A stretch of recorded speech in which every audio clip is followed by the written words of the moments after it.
And my observation is that many times there's a particular satanic king over a particular racial group. Taking the United States, which is made up of many different racial groups, and where I've lived now for more than 20 years, my clear impression is that different racial groups have different satanic powers over them, and in dealing with those racial groups spiritually, it becomes important to identify the power that's over them. For instance, as everybody knows, there are a lot of black Negroes in America.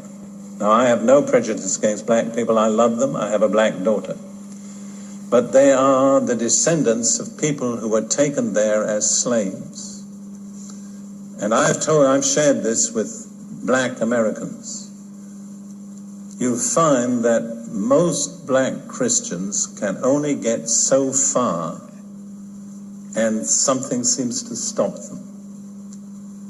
And I have shared my opinion that you came as slaves, you've been politically emancipated, but you've never been spiritually emancipated. You're still under a spirit of slavery.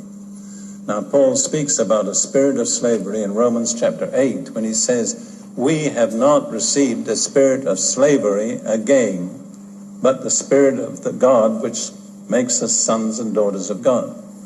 And when he's talking about slavery, if you look at the context, he's talking about religious legalism.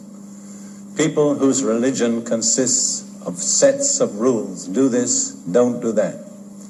My observation again is that nearly all black American churches are extremely legalistic. Hardly any of them know the real liberty of God's grace. What is the reason? The reason is that that spirit of slavery has never really been dealt with. It still has a measure of control over them. They're Christians, many of them, and some of them are very lovely Christians. But as a group, they've never been set free.